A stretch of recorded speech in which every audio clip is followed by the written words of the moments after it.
Welcome to this episode of the People Dividend. I'm your host, Mike Horne, and I am absolutely thrilled to have in the virtual studio today Ross Blankenship. Ross is a consulting psychologist, a leadership coach. He is the author of a new book called Everyday Leadership, and also a relatively recent book titled Assessing CEOs and Senior Leaders. And that book has been a lifesaver to me in a number of situations. Ross brings so many things to the table as an organizational psychologist, author, entrepreneur, lecturer. He's really helpful, and it comes through in his books as gifted at helping leaders to navigate their toughest work challenges and their most vexing career questions.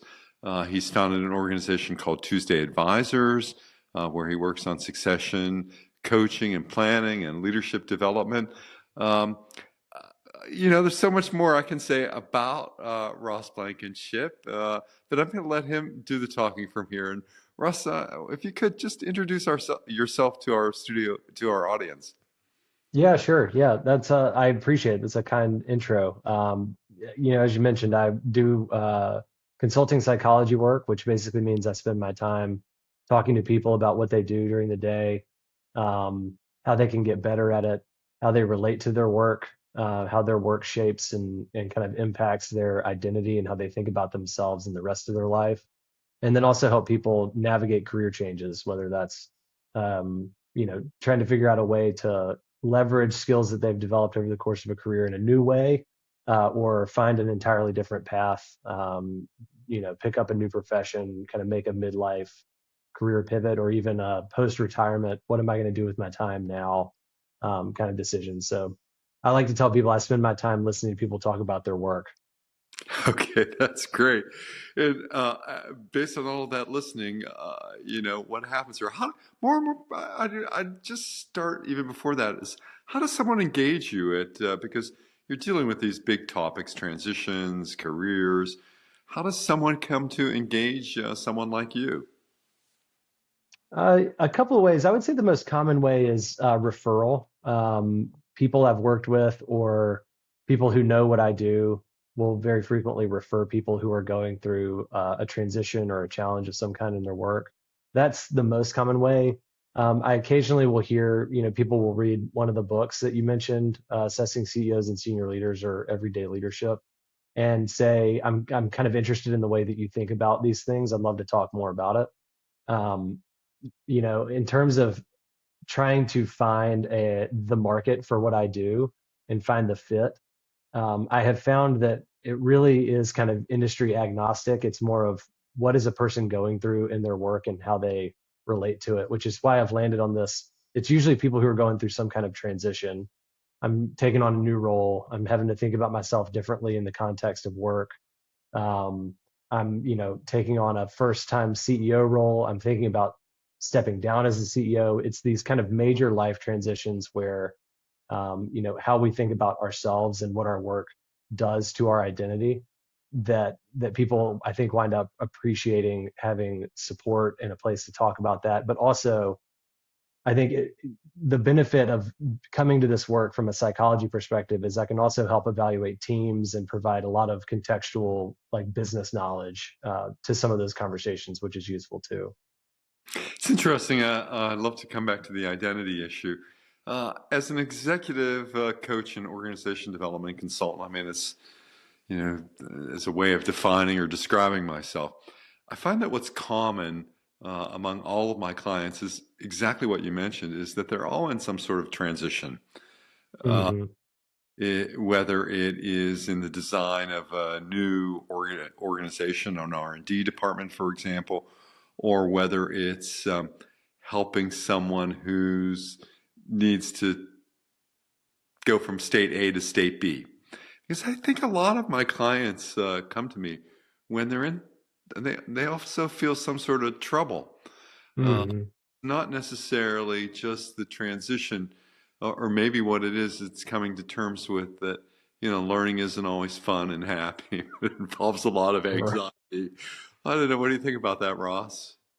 Yeah, I agree. Somebody, I was doing another interview recently, and they said, "How do you think about what learning is?" And I was thinking, the more work I do, especially with people in their careers and like adult learning, the more I think that all learning is really is just becoming comfortable with being uncomfortable. And, the older you get, the more uncomfortable it gets to feel uncomfortable and to feel bad at something and to feel like you don't have enough information. And we start to label it like imposter syndrome or just being bad at something. And I think we lose some of the joy that can come from doing something badly in order to learn.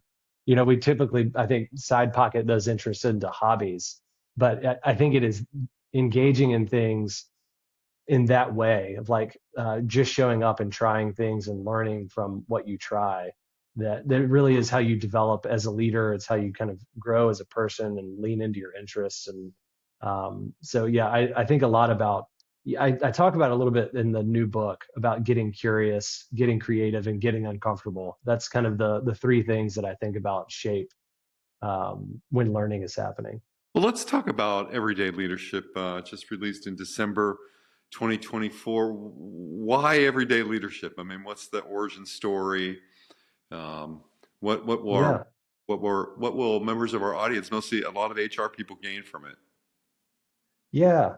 The idea was kind of a slow burn idea that I had about how I do my work and how I kind of meet people in the work that they are doing. And it was also oddly related to the name of my coaching company, which is Tuesday Advisors. Um, that name, it was sort of a name in search of an idea. I had told a branding consultant I was working with, I wanted to name my company something that was not mispronounceable based on some past experience of trying to create a new word for a company. And Tuesday was one of the words she came back with. And I was kind of questioned why. And she said, every other day of the week has a theme or like an ethos about it. There's like hump day, there's Monday, there's Right. Friday, like we all have these associations with these days of the week, but there's not really anything around Tuesday. And I started to think of Tuesday as representative of the everyday of, you've already started, but the end's not in sight. You're in kind of the messy middle.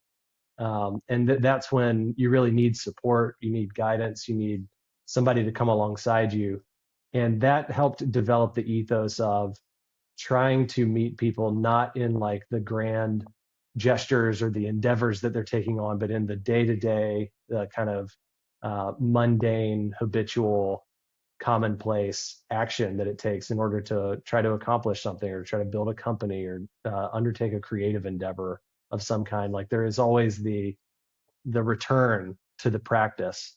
And so I think thinking about leadership as a practice I started to think of that as everyday leadership as if you strip away all of the other psychological constructs we associate with leadership, things like a position or power or authority or um, expertise or even money, what is left there. And so this book is kind of an exploration of what are the atomic elements of leadership, and how can you think about leadership from the individual, myself in my family, how do I lead there, all the way to leading a giant corporation. Um, and it also is intended to serve as a little bit of a primer for people going through leadership development programs, people thinking about how do I frame up leadership more broadly before then diving into a specific area of development. It was, the need that I saw was related to when somebody says, I want to learn more about leadership, there doesn't seem to be a resource out there that's like, here is how to think about leadership. Now go and focus on the specific area that you're interested in or the book that you find compelling. This can kind of frame up the whole subject. So these elements, are they numerable, or are there five, six? How are they? How do you array them, or how do we think about them? Yeah. It's funny. I'm a little bit allergic to like the five things that Yeah. a leader has to do, or because I think it's so individual. I say in the book that leadership is one of those things that's so personal that I think you have to start with autobiography because Uh, you carry all of these cultural associations and life experiences and people who you've interacted with that shape how you think about leadership. Um, And unless you start grappling with those, you can't ever really understand like why in some circumstances do I feel like I could lead, and in others I feel like I can't, or couldn't, or shouldn't, or whatever the case may be. When I think about like the atomic elements of leadership, I think of them as three things that occur when leadership happens, which is um, basically action, interaction, and thinking. So it's very simple. In the book, I call these elements anticipation, participation, and cooperation. And in the research, it's change oriented behavior, task oriented behavior, and relationship oriented behavior. So there's lots of different ways to think about what these elements are, but the essential idea is you have to observe, you have to think about something, and it's usually like observing what's going on and how things could be different. You have to take action on that idea. You have to do something with it. And then you have to invite other people in to either help you pursue it or build it, or invite them along in the journey. And when those three things are occurring together, I think of it as like a wheel that can then roll. Like you can get the leadership thing happening. And like I say, that can happen. There's an example I use in the book all the way from me thinking about my wife coming home with the kids from ballet, um, and how I can set up the house to be a welcoming place for them to come, home to have dinner ready. Like I'm thinking, what's happening, what's about to happen, and how do I take action to change the circumstances and invite other people into that, all the way to I'm going to start a software company that I hope becomes, the next era defining software company. But I'm observing something, I'm imagining something that could then like act on that. I'm taking action, I'm inviting other people into it. So it's that kind of cycle. Hmm. And what's the role of the environment in all of this, right? So, it's great to have these atomic elements and to think about intent and action and interaction and all that great stuff. But what about the role of environment?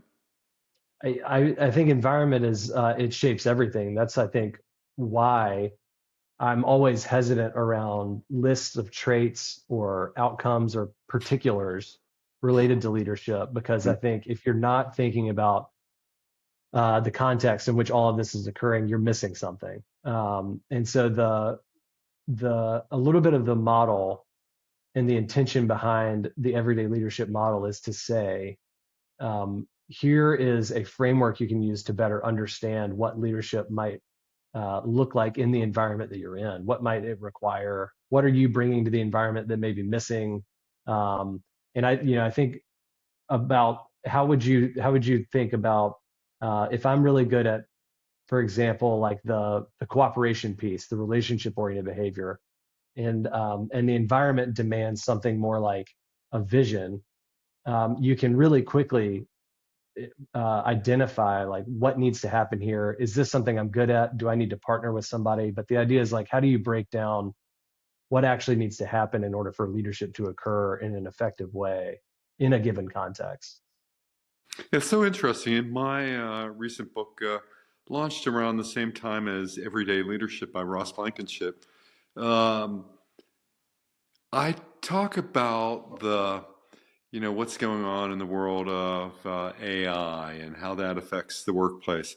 What's going on in terms of the gig economy and how people put together careers and jobs, and how, given the variable nature of work location, how many people understand organization is so different than someone like me who came out of the Roosevelt Moss Cantor men and women of the corporation era.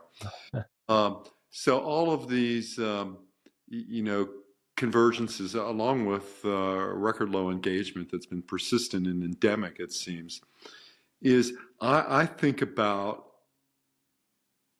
what we have to do to create engagement and innovation and profitability in the modern work era is to focus on dignity, kindness, and respect. In a way, it's sort of a return to humanistic values, Mm-hmm.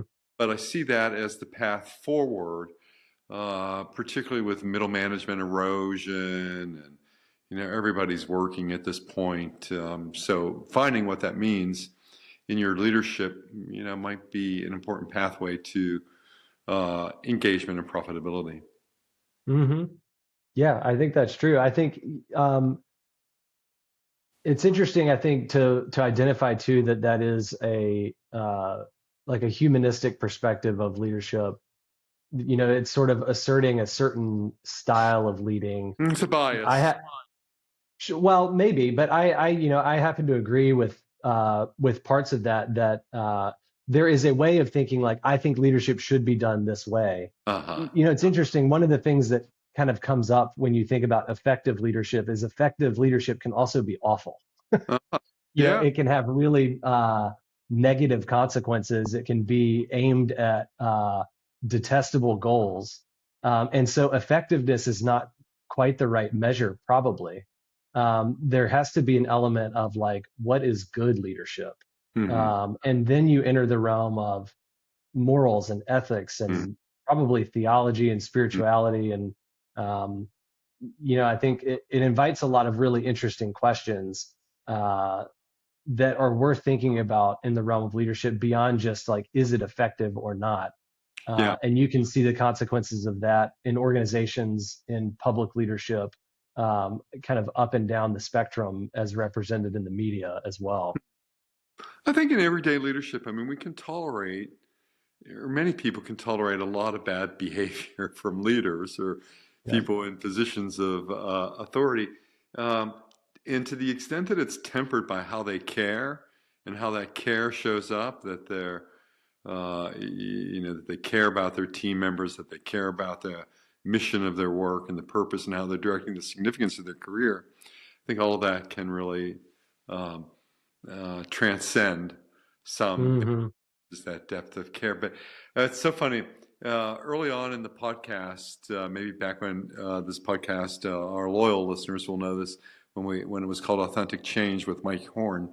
I had a guest who wrote a book, Leadership for Everyday People, and I joked with him that he was anything but an everyday person. A Harvard MBA and all kinds of other stuff. But it also makes me think that a lot of the successful people I work with are conditioned for success. Their Hmm. leadership behaviors are reinforced over time, and it's that which helps to create some of their vertical climbs in organizations. Uh, and Russ, I just have to say to everyone in our audience that, and I hope maybe some of my clients aren't listening, this book has been so helpful to me, Assessing CEOs and Senior Leaders. It's an Yeah. amazing framework for putting together some approaches to understanding behavior, to describing behavior, to figuring out executive behavior, boardroom behavior, relationships with among and between peers on the executive team. It's such a comprehensive compendium of Thank you. ways I appreciate it. Yeah. into having insight into CEOs and senior leaders, and I have found it completely to be of great value in, in any of the work that I do. So thank you for that amazing. Yeah. I'm thrilled to hear that. I appreciate you reading it. You know, I joke with people about how small the audience is for that book, I think. But I've heard from people who the audience that I have found finds it most useful is usually people from other professional backgrounds or psychologists from other um, areas of training that are shifting into executive assessment, or people who are trying to kind of deepen and broaden their understanding of executive assessment.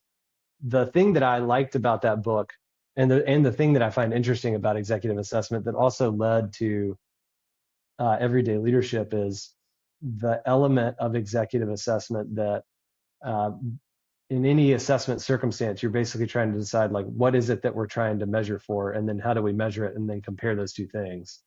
And in an executive job, part of the job is deciding what the job is, which introduces an incredible amount of uncertainty into the process.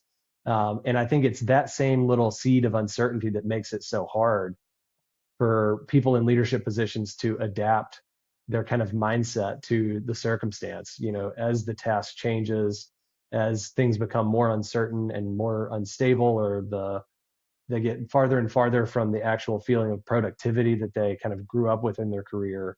They have to continually reevaluate and kind of alter their relationship with their work.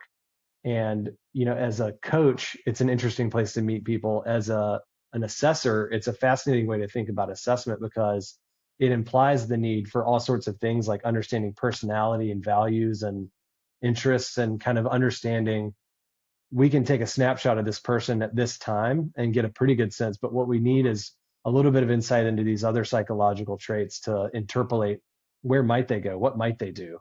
And that's what I think is so interesting about executive assessment in that way. It's so interesting to me in pre-employment, pre-job assessment for executives. I mean, having run succession systems in some very big companies, and watching candidates for critical roles in big organizations, it's interesting to understand, and having also been through assessment for roles. It's Mm-hmm. interesting how those play into what we imagine about roles and jobs and performance and over the long term, I think. Do you think Yeah. there's more of that going on today or less of it? Or where's assessment in selection? Uh, Man, what a question. I think there's more of it. I think that AI is actively and in ways that we don't understand yet, entirely disrupting the assessment world, both in terms of how we collect assessment data, how we analyze it, how people who are being assessed interact in an assessment process, all the way to how reports are written, how data is interpreted. I mean, large language models have really created a new way of thinking about this. There again, I think it's important to take um, a psychological perspective on assessment in that way, because I think one of the things that AI really misses in this realm is the reliability piece of almost like test retest reliability. The idea that um, I might be able to interview you on Zoom straight to transcript and then analyze the transcript for all of the traits that we would assess using online surveys, and get really good data that's really interesting. But unless I ask the next candidate the exact same questions in the exact same way, I think there's a huge question about whether you've done the same thing with those two people. And so, it gets a little bit back to the kind of AI black box problem of, can you theoretically explain what's happening and why it's happening, um, in a way that allows you to make decisions that are repeatable and understandable over time. Um, Beyond that, I think, I still work with a lot of companies who use assessments in a lot of depth for succession planning, for thinking about leadership development. It's still a really good way to help build self-awareness and insight, and kind of establish a coaching relationship and bring new information into the system.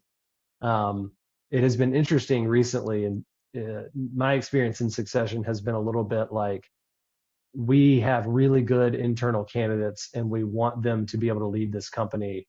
And we're not sure that they're ready yet.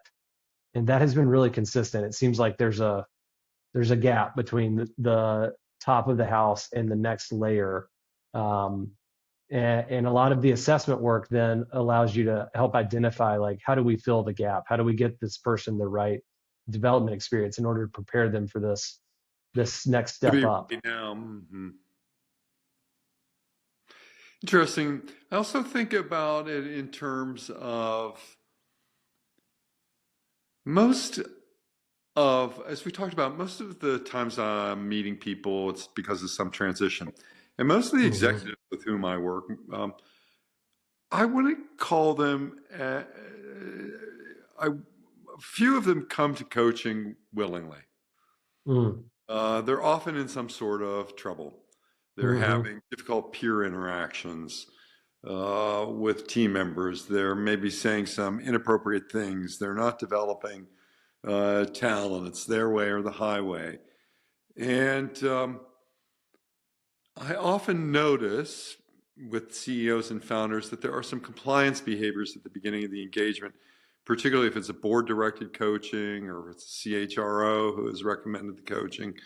Um, where does that figure in terms of assessment, Ross? Is that same feeling there, sort of, or what do you think? I tend to view assessment as a tool that I have that I can bring to the situation. I recognize that in circumstances where coaching is being prescribed, for lack of a better word, it can create a challenge. And in some circumstances, I'll say, we don't need to do an assessment if that's not what you want to do. I think that you can cover more ground faster if you can bring some tools to the situation and bring, I think of it as bringing new information into the system. Um, there's kind of this inane saying that is profound. I think if you meditate on it, that nothing changes if nothing changes. And Mm-hmm. one of the things that assessment do is it can add a little bit of change to the system. Um, so I think it can be a way of saying you may not want to be here, but we can definitely add some new information in here that will be interesting, if nothing else. Um, and I find that also it opens the door then to say I can also probably add different ideas to the relationship than I would be able to have otherwise if I'm not able to do an assessment.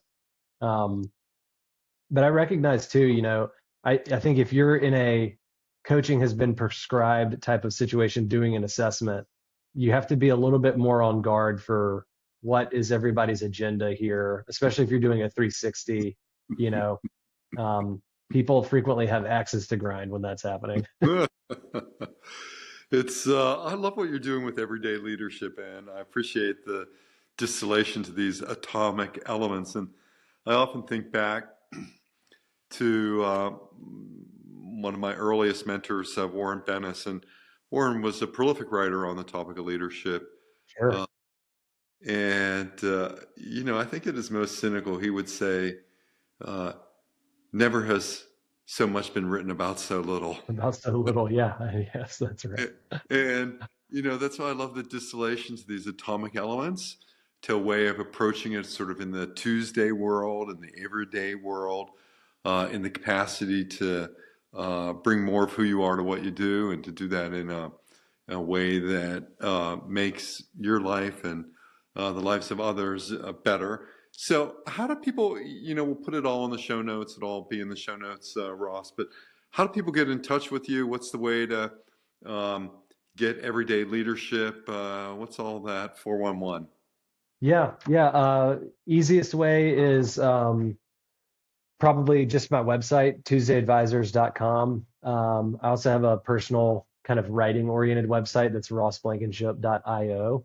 And then I write a Substack about once a month called Now What, which is at Ross Blankenship as well, rossblankenship.substack.com. The book's on Amazon. Both books are on Amazon. And then the Assessing CEOs and Senior Leaders you can buy at apa.org. And Everyday Leadership's also on routledge.com. So Oh, great. um, anywhere books are sold. Yeah, online at least. Well, that's been great. It's been so great to be in conversation with you today, Ross. And if you were to, give our audience one piece of guidance about being a better everyday leader, what would that be? Mm. There's this thing that I do when I do speaking engagements and workshops about the book, which is it's in the book and it's in the workbook in the back of the book as well. But I would say do a free writing exercise for yourself, like a journaling exercise. Set a timer for 5 minutes and write down everything that comes to mind when you think of the word leadership. Who are the people that come to mind? What are the behaviors that come to mind? And start trying to get a little bit above the surface line of when you think about leadership. what are your preconceived notions? Because that's going to shape a lot about how you come to think about yourself as a leader and what you're capable of. So great advice. It reminds me when I studied with a shaman in Oaxaca for some time. The first question is always, are you willing to suspend your beliefs? And find out some new stuff. So, hey, it's been great to be in conversation with Ross Blankenship, author of Everyday Leadership and Assessing CEOs and Senior Leaders. So until the next episode of the People Dividend, stay well.